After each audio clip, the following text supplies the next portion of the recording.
watch me. Bonjour, bonsoir tout le monde, je suis ravie de vous retrouver aujourd'hui pour une nouvelle vidéo news et aujourd'hui on va parler de Selena Gomez et Justin Bieber. Oui, c'est quand même passé des petites choses ces derniers temps. Selena s'est mariée, elle a sorti un nouveau titre et Justin se lance sur Twitch. Il devient streamer, c'est sa nouvelle lubie. Donc, on va déjà commencer par Selena et son mariage. Donc, déjà, félicitations. Selena et Benny Blanco sont donc officiellement mariés. Pour rappel, ils s'étaient fiancés en décembre 2024. Professionnellement, cependant, ils se connaissaient déjà depuis longtemps. Benny Blanco avait produit Same Old Love et Kill 'Em With Kindness de Selena Gomez, sorti en 2015, ainsi que Trust Nobody en 2016. Ils ont également fait une collaboration majeure qui était la chanson I Can't Get Enough en 2019 avec J Balvin et Tiny. Et en 2023, Benny Blanco a également produit son single Soon. Et en mars 2025, les jeunes mariés avaient sorti un album collaboratif nommé I Said I Love You First. Donc, par rapport à cette union, Selena Gomez déclarait « J'ai été seule pendant 5 ans avant qu'on soit ensemble et je pense que ça m'a vraiment aidé à apprécier quelqu'un comme Ben. Tu sais, quand on pense avoir rencontré la bonne personne et on se dit « Oh là là, mais c'est tellement différent ». Et Benny, de son côté, déclare « Dès qu'on a commencé à se voir, je me suis dit « Voici ma femme ». Je disais à ma mère « C'est la fille que je vais épouser ». Bon, il s'est pas trompé. Donc, la cérémonie proprement dite s'est déroulée dans la luxueuse pépinière de Seacrest en présence d'environ 170 invités, avec un service de sécurité supplémentaire. De grandes tentes blanches avaient été dressées sur le site pour permettre aux invités de manger, danser, faire la fête tout au long de la nuit, animée par le DJ Mark Ronson. Taylor Swift, l'une des meilleures amies de Selena Gomez, a elle donné un discours célébrant les jeunes mariés. Du côté du marié, c'est Ed Sheeran qui a prononcé un discours lors de la soirée. Et parmi les autres invités se trouvaient les collègues de Selena Gomez dans la série Only Murders in the Building. Donc on avait les acteurs Steve Martin et Martin Short. Paris Hilton était aussi de la partie, tout comme l'acteur Paul Rudd, Camila Cabello, Cara Delevingne ou encore les comédiens Edgar Ramirez et Zoé Saldana qui ont joué dans le film Emilia Pérez avec Selena, ainsi que certains membres du casting des Sorciers de Waverly Place. C'est le grand-père de Selena Gomez, David, qui l'a menée jusqu'à l'hôtel, comme l'a révélé sa mère Mandy Tiffy sur Instagram. C'est un conte de fées devenu réalité et c'était plus réconfortant de voir mon père la conduire à l'hôtel, a écrit la mère de Selena. Elle a qualifié le mariage comme étant absolument parfait, tout comme sa fille qui n'aurait pas pu être plus belle et plus parfaite. Bon, en effet, elle était assez radieuse. Elle avait opté pour une robe blanche halter-neck, comme on dit, en satin brodé signé Ralph Lauren. La jupe était en soie coordonnée. Aux oreilles, elle portait des diamants Tiffany & Co. Son bouquet est une composition de muguet, comme on peut le voir sur les photos qu'elle a partagées sur Instagram. Et Benny Blanco avait lui aussi fait confiance au couturier américain pour créer son smoking noir porté sur une chemise blanche, nœud papillon noir et pochette blanche complétant son look. Voilà pour la petite partie fashion du mariage. Concernant le contrat de mariage, d'après des sources, ils ont signé un contrat de mariage indéfectible pour protéger l'empire milliardaire de Selena. Ce n'était pas une option. Selena a tout construit de A à Z. Ce contrat était une question de respect, pas de suspicion, rapportent des sources proches de Selena. Lui, Benny de son côté, il a une fortune de 50 millions de dollars. Selena Gomez de son côté, oui, milliardaire, parce qu'elle a quand même sa marque de beauté Rare Beauty, également son catalogue musical, sa carrière d'actrice, son portefeuille immobilier en pleine expansion et bien plus encore. Toutefois, ce contrat de mariage n'a pas suscité de tension, comme le rapporte un proche. Benny était complètement d'accord. Il l'aime et la respecte. Il respecte ce qu'elle a accompli, il n'y a eu aucun drame autour de tout ça. Toutefois, le petit drama, c'est que comme c'est son grand-père à Selena qui l'a conduit jusqu'à l'hôtel, sa mère était déçue qu'elle ne l'ait pas choisi elle-même pour l'accompagner à l'hôtel. Non, elle a choisi son grand-père. Donc selon une source, David et sa femme Debbie, donc le grand-père de Selena, ont fondu en larmes de joie lorsqu'elle lui a demandé. Selena a pris cette décision dès les préparatifs du mariage. Donc après, ils ont fait naturellement leur lune de miel. Selon des sources, ils ont adoré leur petite lune de miel. Ils ont fêté leur mariage pendant des jours et ils étaient tellement heureux. Ils ont vraiment apprécié de ralentir le rythme, de partir en road trip pour explorer et se détendre. Ils ont longé la côte californienne et ont également visité le Texas. C'était parfait. Bon, le bonheur de la lune de miel a toutefois été un peu gâché par LA et Justin. Alors, des sources proches accusent Justin d'avoir attisé la tension, affirmant qu'il éprouve un plaisir malsain à opposer sa femme à Selena, son ex. Alors je cite cette source. Lorsque Selena a épousé Benny le mois dernier, Justin a publié la chanson de mariage qu'il avait écrite pour elle sur son Instagram le jour même. Il a fini par créer un scandale le jour du mariage de Selena, ce qui n'a pas été du tout apprécié. Pourquoi Justin ferait-il une chose pareille ? Certaines sources suggèrent qu'il perçoit ces moments comme des tests de loyauté et de dévouement tant de la part de sa femme que de ses fans. D'autres affirment que d'anciennes relations et des sentiments non résolus persistent, rendant difficile pour tout le monde d'aller de l'avant. Bon, quelle que soit la motivation, le résultat est clair, le cycle du spectacle public se poursuit, attirant de nouveaux joueurs et rouvrant de vieilles blessures. Donc à part cette petite chanson sur Instagram, un conflit a donc éclaté entre LA, fondatrice de Rode Beauty, interrogée sur les comparaisons entre sa marque et la ligne Rare Beauty de Selena. LA a déclaré au Wall Street Journal « Je ne me sens pas en compétition avec des gens qui ne m'inspirent pas ». Et elle a qualifié ces comparaisons fréquentes d'agaçantes.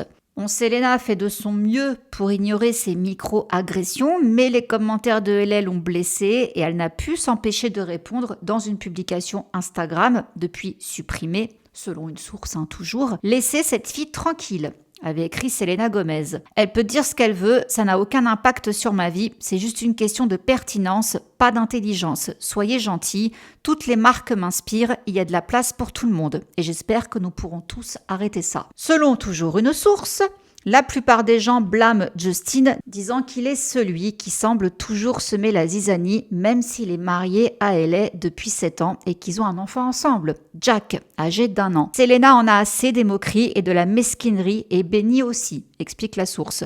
Il est très protecteur envers Selena et accuse à 100% Justin d'essayer de semer le trouble. Donc pour Selena et Benny, le drame actuel est plus qu'une nuisance publique, c'est une frustration personnelle. Des amis proches du couple se disent épuisés par les frasques de Justin et les spéculations constantes sur leur vie privée.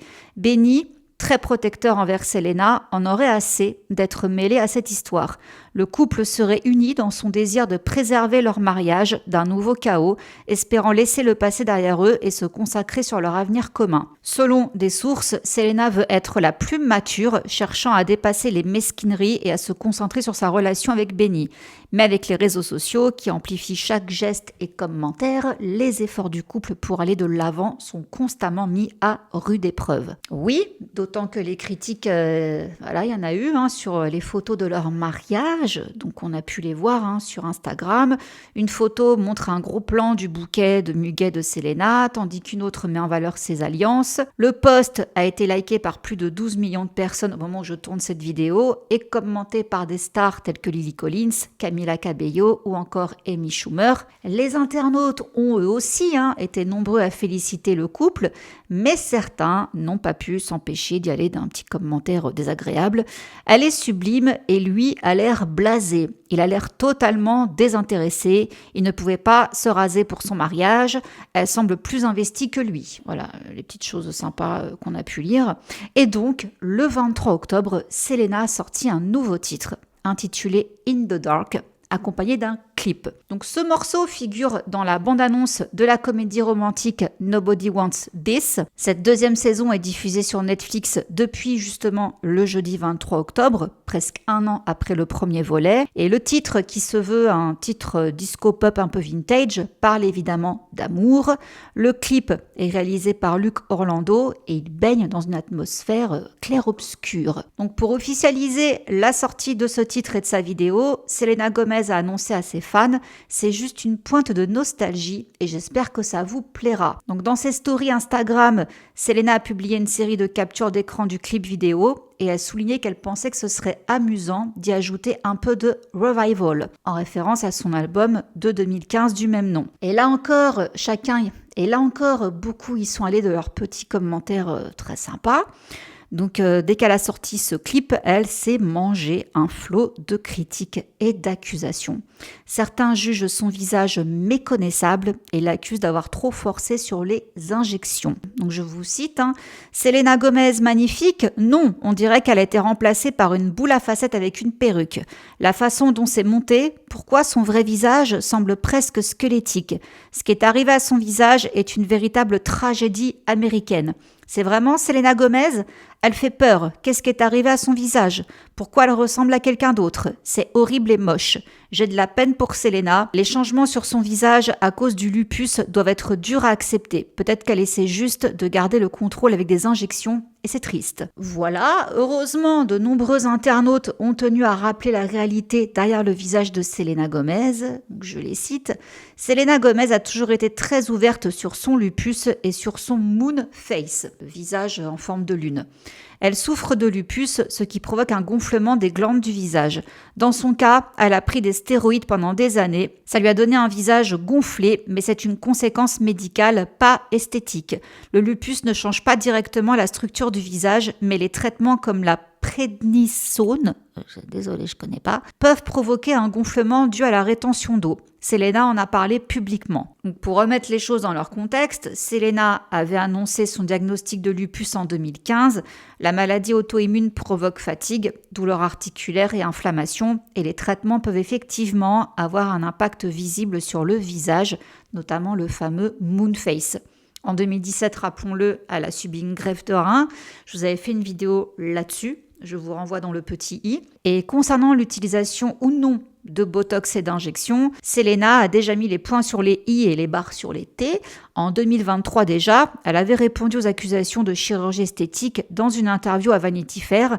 Elle avait reconnu avoir eu recours au Botox tout en expliquant que c'était un choix personnel et non une obligation. J'essaie de m'accepter tel que je suis, même quand mon corps change à cause de ce que je traverse. Voilà. Et donc, Justin Bieber de son côté, eh bien, il s'est lancé sur Twitch. Donc, sans aucune annonce au préalable, Justin a partagé sur X le jeudi 23 octobre. Jo, Selena sort son titre, bref. Un lien vers sa nouvelle chaîne sur la plateforme de streaming. La diffusion en direct a eu lieu dans ce qui semblait être un immense entrepôt. On y suivait Justin et son équipe jouant au basket, au billard et faisant du skate.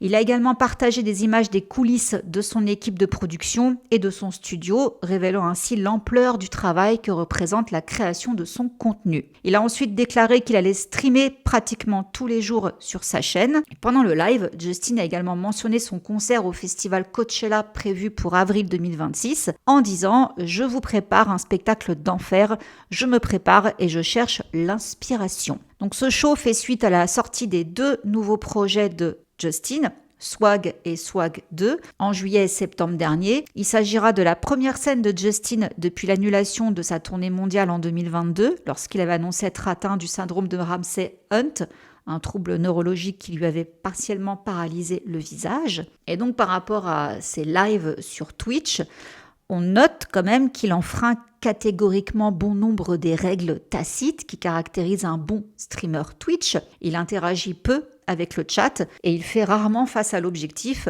À un moment, il se stream en direct, se regarde en jouer, mais sans aucun commentaire, comme le feraient la plupart des streamers. On le voit passer des heures en studio à composer une chanson. Là encore, il semble se comporter d'une manière pas très divertissante en soi. On voit que son profil, voire même son dos.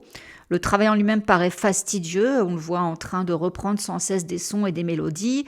Pourtant, on peut aussi voir ça comme une espèce de télé-réalité. Finalement, il montre un peu l'envers du décor, comment il compose ses morceaux, ce qui est assez intéressant. On voit qu'au moins il participe au processus de création. Donc voilà, même si c'est pas un streamer à proprement parler, il profite en tout cas de ses lives pour montrer son vrai travail de producteur. Au début, il a cumulé 11 000 abonnés en moyenne par heure, donc il pourrait potentiellement gagner des millions en passant simplement du temps avec ses potes en train de streamer, voilà. Mais il montre quand même également certaines parts de sa vulnérabilité lors de ses lives. Déjà pendant la première diffusion, il s'est entretenu avec son entourage pour faire le point sur sa vie.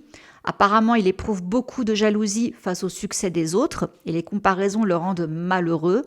Pourquoi sa vie réussit-elle, se demande-t-il, alors que la mienne est un désastre. Il déclare également être prêt à sortir de sa zone de confort devant la caméra si cela pouvait créer du lien ou rassembler les gens. C'est courageux de faire ça, dit-il à propos de la diffusion en direct. Il faut beaucoup de courage pour s'exposer et s'exposer aux critiques et pour être rabaissé simplement parce qu'on veut partager des choses. Tout ce que je souhaite, c'est créer un espace convivial où les gens peuvent être créatifs et authentiques. Je veux que ce soit le thème central de ce qui se passe ici. Alors, je ne vous cache pas que la carrière de streamer de Justin fait couler beaucoup d'encre, parce que comme je vous disais, oui, en soi, c'est sympa, quand on est fan de lui, on le voit, Voilà, juste on le voit. Certains voient même le côté doux de Justin quand il offre un pull à quelqu'un, quand il parle aux employés du food truck, etc. Voilà, c'est le côté sympa de Justin. On voit aussi parfois son fils, bon, jamais son visage, hein, il est toujours caché. Voilà, on voit, on va dire, des côtés attendrissants de Justin, mais en soi, oui, c'est pas, il fait pas le streamer qu'on attend sur une plateforme Twitch. C'est plus un espèce de love story. Finalement, il est dans un entrepôt, il y a une caméra et il fait sa vie. Voilà. C'est vraiment ça, en fait, le truc. Donc non, ça ne reprend pas les codes du streamer à proprement parler, mais c'est pour moi une sorte, et pour beaucoup d'autres, hein, une télé-réalité, en fait. Love story, voilà. Il est dans un entrepôt, comme on est dans la maison, et juste on le voit vivre, et c'est tout. Alors, certains disent que c'est parce qu'il manque de thunes qu'il fait ça. Je pense pas qu'il a un problème d'argent. Il a quand même vendu tout son catalogue. Maintenant, tout ce qu'il va composer, ça sera uniquement pour lui. Non, je pense pas que Justin soit dans la misère, hein, loin de là. Non, peut-être que, je sais pas, c'est un délire. Après tout, Twitch, c'est la nouvelle plateforme, hein, depuis 2 ans maintenant environ. C'est la plateforme qui cartonne. Peut-être qu'il veut faire une expérience sociale, je n'en sais rien. En tout cas, voilà, vous pouvez le retrouver désormais quotidiennement sur Twitch, les amis. Bon, bah écoutez, c'est tout pour les news du jour sur Selena et Justin. Désolée, j'ai pas fait de vidéo news la semaine dernière parce que la trilogie de vidéos là, du dimanche m'a pris beaucoup de temps. Donc, je vous retrouve justement dimanche pour le dernier volet où on va parler de Lou Taylor. Et je vais également reprendre une bonne partie de la tutelle de Britney, mais sous un prisme beaucoup plus large. Vous verrez. Je vous dis à dimanche. Je vous fais plein de gros bisous. Mouah. Ciao. Undercover on the beat, so twerk it, bitch.